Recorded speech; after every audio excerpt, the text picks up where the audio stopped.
Oh, hey, and welcome to the start of another reading vlog. So in this one, we're just in general going to be talking about some fantasies, maybe some sci fantasy that I've been reading. And so the first book I've read for this vlog is Mirage by Samaya Dowd. I loved this one. This is actually a sci fantasy blend. So in this one, you're following Amani, who lives on the moon that surrounds or kind of goes around this planet, and there's the Vath have kind of taken over the area after they left their home planet after basically using up all the resources on that planet. They've basically started to conquer other worlds and moons, including the one that Amani grew up on.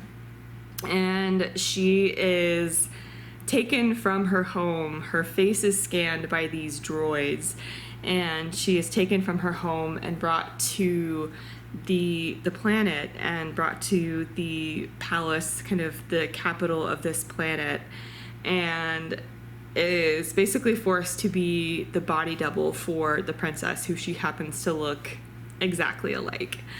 And so, she meets the princess. The princess is pretty cruel to her, and so is the person training her, but she's ultimately trained to be the body double for the princess, and is starting to appear at some events or kind of go to things that the princess feels like will be a security risk for her, and or just events that she wants her body double to do instead and wants Amani to do instead. And so you're following her going on, learning how to be the body double, learning about the court and the politics of this world, and everything that the Princess Maram is dealing with, and also kind of falling for the princess's betrothed in the process. And she also meets some rebel forces, and is wanting to, the only way that she can kind of really see being able to get out of her situation is for the rebel forces to succeed. And so she kind of starts working with the rebel forces and trying to gather information. And this one was just so fun. It was so fun. I just got immediately sucked in and just immediately drawn in and was so intrigued. I tend to like fantasies that involve court politics. I really loved the sci-fi elements in here too. I thought they were a lot of fun, with there being a planet and the moon and these droids and transports between different places and going to the capital. I loved the vibe of the world. I think the world building was obviously very well researched, just so rich, and absolutely loved the world building. I thought the characters were super fun, and just the dynamics here were super fun. I just had a great time. I was just enthralled. I was in it. I was engaged, and I'm definitely intrigued to continue and to see what Amani gets up to, and continue on in her journey and to see what happens next. I think the second book is out, and I believe it's supposed to be a trilogy, if I'm not mistaken. There's actually an interview with the author at the end of the audiobook, which I really appreciated, because you got to see her thought process behind why she named certain characters and places the way she did, what inspiration she was drawing on from certain parts of the world building, and why she chose to focus on the themes that she did. Super interesting. So actually would highly recommend the audiobook, not only because the narrator was really, really good, but also for the interview with the author at the end. I thought it was super interesting. World building, fantastic. The writing was absolutely gorgeous. And it was just, as I said, it was just so much fun. So I'm so excited to continue with that series. And hopefully the third one will be released at some point soon, but I'm definitely hoping to continue on with the series, because it was great. So I've started another book for this vlog. It is now September, so in an effort to get more of my physical TBR under control, I'm trying to get through as many books as I can on my physical TBR in September. And so I've got a couple more planned for this vlog, and then I think I'll wrap it up. What I'm currently reading is Fireborn by Rosaria Munda, and I will eventually have a clip where I have the dust jacket on, but that is not going to be this clip. And I'm very intrigued. So I'm only 40 pages in. I've just started, and I'm very intrigued by the setup here. So I figured this would be one that I would love. One, because I've heard amazing things about this book and this series from people who have very similar tastes to me. And two, it has quite a few of my buzzwords. I love dragon fantasies. I also love political fantasies. And this combines both of them and is a political dragon fantasy. So we love it when some of our favorite things are combined into one book. So the setup follows a couple of main characters, and was it a decade? Some good handful of years before the story starts, there was a revolution, and essentially there were 4 kind of classes, and you were born into the one that, whatever one you were born into it. There was a revolution some handful of years before the story starts, and the classes essentially were kept, but you can test into, or the one that you are a part of essentially is based on your skills and abilities, not where you were born. So you could test into one that was higher than what your parents were, or maybe lower than what your parents were. Anyway, and they haven't talked too much about that in the first 40 pages. They do give kind of a general glimpse into that, and our main character, is it her sister? Someone that she knows is about to, or has just taken this test to see kind of where they're gonna fall, and they haven't gotten the results yet. But so there's some references to this, and there's some discussion about what the different groups are, and this test to determine which one you're a part of. And we follow a couple of main characters. One is Lee, who is the son of someone who was in charge in the old regime that was overthrown.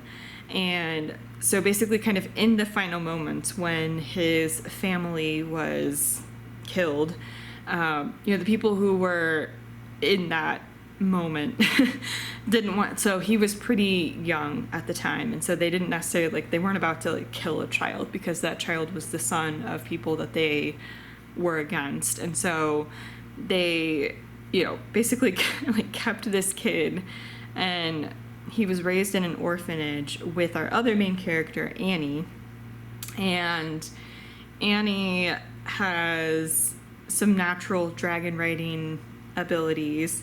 And so the start of the story is them going through kind of a series of, there's kind of a tournament at the beginning of the story, and a group of people who are trying to be these dragon riders, or trained dragon riders, but they're trying to kind of be the top of the top, because at the end of this tournament, the top 4 are kind of in an elite squad that are kind of at the right hand of the people in charge, the new regime. They're kind of some of the right hand dragon riders for this new regime.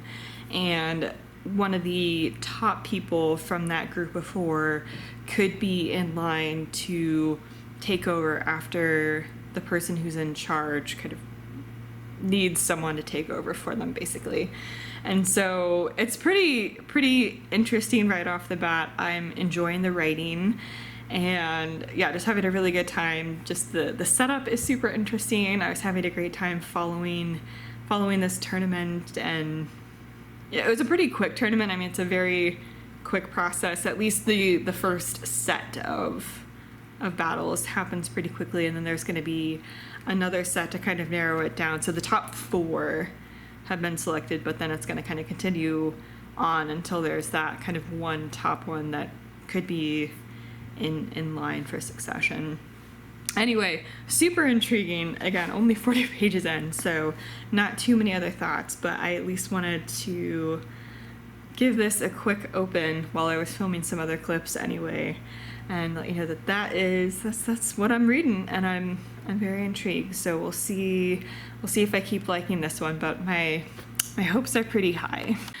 So here to check in because I have finished Fireborn by Rosaria Munda. I had a lot of audiobook listening time yesterday. It was my commute day, so I was listening during that. Some at lunch. I had another appointment. I was listening to some walking to and from that appointment. Anyway, a lot of audiobook time. And so I was able to finish this one, and I loved it. I loved it so much. I thought the characters were dynamic and complicated and fascinating. I thought the political situation was also complicated and dynamic and fascinating. And I gave kind of a basic setup having been introduced to the characters. So, I'd introduced or talked about Lee, who is the son of people who were in charge in the old regime, and was after his family was killed and a bunch of other people in the old regime were killed, was placed in an orphanage with Annie, whose family suffered under the old regime. And they managed to have a friendship, a very deep friendship in this orphanage and in writing school, where they have this tournament that I was referring to try to be like the top 4 dragon riders, and potentially kind of some of the top right-hand people of the new regime. And so, they've maintained this really close friendship, even though there have been some tensions at different times as they've come to realize that they've come from different places and see some things differently as a result, and both need to kind of grow to understand the other person's perspective. So there's bits of narration or bits of text throughout that kind of document some of their younger years, which I really appreciated. The most of it's in the present day after this tournament, during this tournament. And one of the things that happens is that some of the survivors of the old regime are now knocking at the door and trying to take back take back the city, take back the kingdom. And so there's a potential for war. And so it's complicated feelings for Lee, because he is coming to recognize through growing up in this orphanage with Annie, going to writer's school here, or being trained as a dragon writer. He is coming to recognize how much people were suffering under the old regime when he didn't really realize that at first. And, but the people who are wanting to start a war are his family, or people that were important to his family.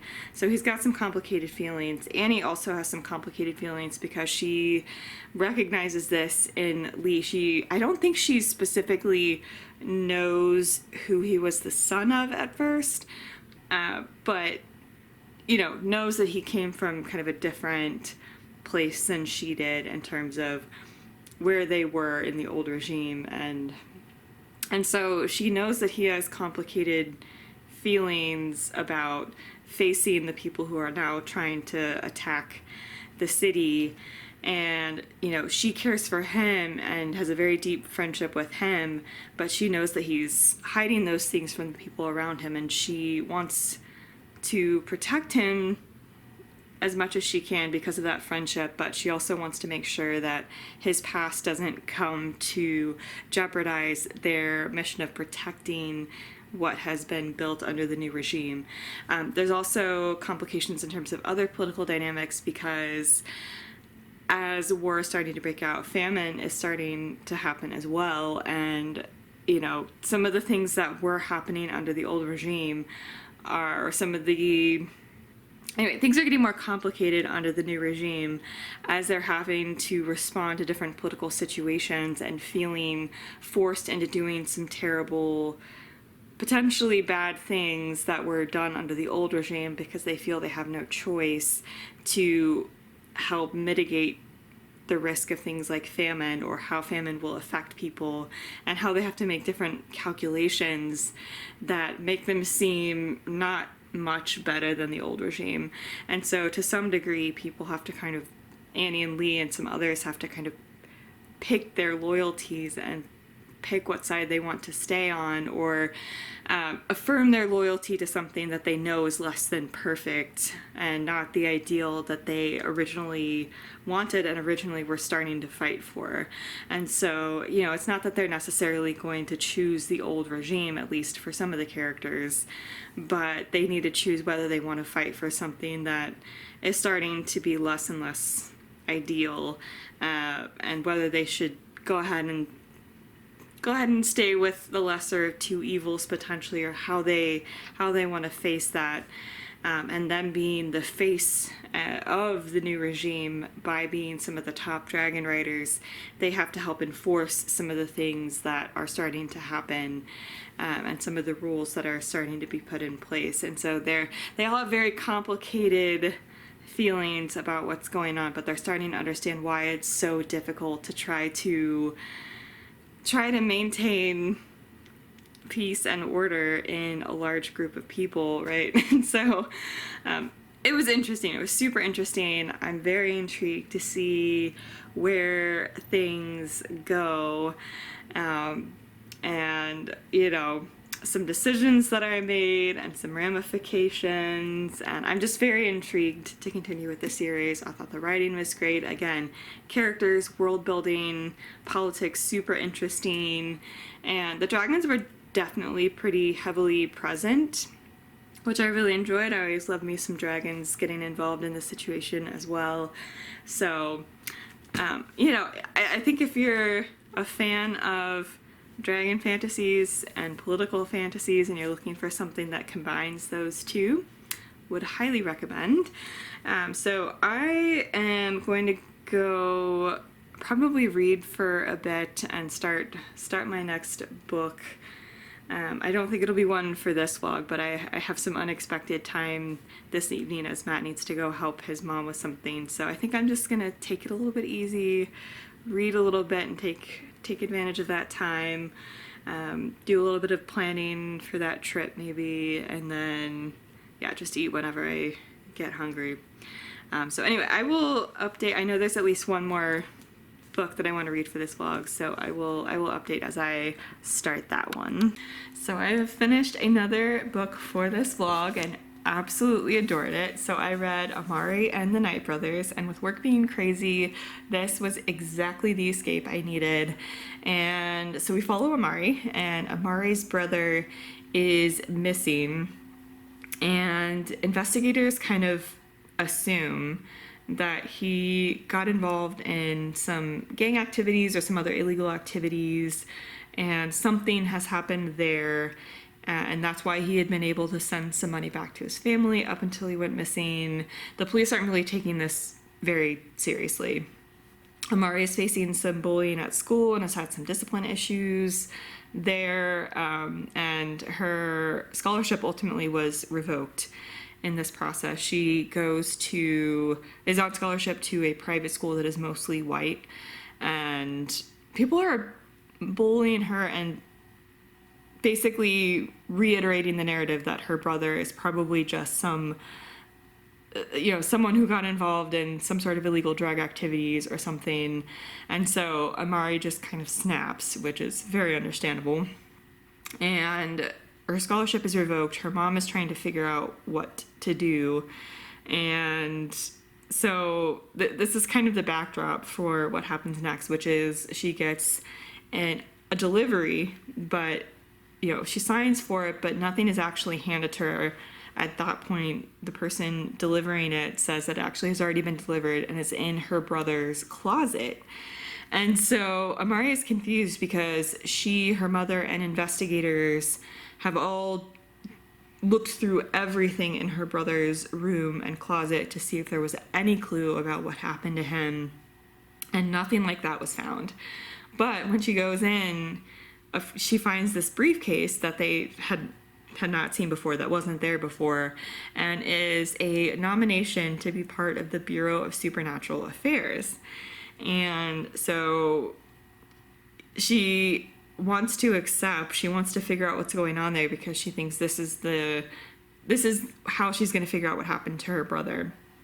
Her mom is supportive. Her mom just thinks this is a summer camp, some sort of leadership summer camp that her brother had also gone to before accepting a job and accepting a position.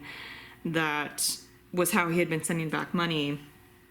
And something happened in that job, and that's why he's missing. And so that's what her mom understands, but she doesn't really understand that this leadership program is kind of the introductory process to the Bureau of Supernatural Affairs, and that her brother had accepted a position there. And so in the process of finding this briefcase, she kind of learns all of this and learns that she was nominated. And so she wants to go to figure out what happened to her brother. Her mom is supportive because she thinks this will be a good kind of reset for Amari to kind of change her perspective or kind of develop some skills that will help her and kind of help repair their relationship. There's also a potential scholarship, which is also something that is desperately needed here in order to actually be able to keep Amari in some schools that her mom would like to be able to keep her in. And so her mom is supportive. Amari wants to go, so she goes to this summer camp, and which again is the recruitment for this Bureau of Supernatural Affairs.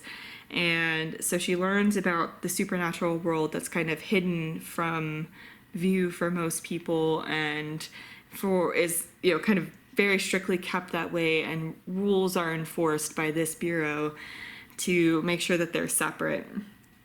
And all of the recruits go through this process where they kind of touch this, is it some sort of orb or ball or something that indicates what kind of magical abilities they have and enhances them. And Amari is found to be a magician, which is very dangerous because magicians have caused a lot of problems in the past, and Amari kind of learns some more about that. So she's also a target at this, like in this recruitment process. She's also targeted by other kids, and they're legacy kids. So people have been in this bureau for generation upon generation upon generation with their families, because the families can nominate people in their family to continue on. So there are also kids who have been a part of this for a long time and have a tremendous advantage. So it's kind of the same thing from her old school following her here, where she's at a disadvantage and people are poking and prodding at that disadvantage and using that to target her. And so she isn't kept from continuing in the recruitment process because there are people who can kind of understand her intentions and read her intentions and know that her intentions aren't dangerous. All she wants to do is figure out what happened to her brother. And so she's allowed to stay in and continue on trying to figure out what's going on with her brother, who she's trying to go kind of through the same path in the bureau as her brother did to be able to get closer to what happened. And so he was this, superstar agent for the bureau, and so she's trying to go into the junior agent program and going through different trials. So that was a fun aspect to this too, is her preparing for these different trials, going through these different trials, and also having this side investigation into what's going on with her brother, the things that she's facing at this, in this program. And it was so much fun. Amari is such an amazing character. There's so many amazing side characters here as well. And just the environment, the world building. And I've heard this compared to Nevermore, which I think is mostly in terms of just some of the whimsical elements of the world building. In that sense, I agree. And there are, again, some trials involved and some sort of schooling involved. So there definitely are some parallels, although they still felt very different to me. But I love this. I love the world building. I love the writing. I love the characters. I'm so intrigued to see what happens next, and I'm very excited to continue in this series. So definitely a huge success for me and exactly what I needed. So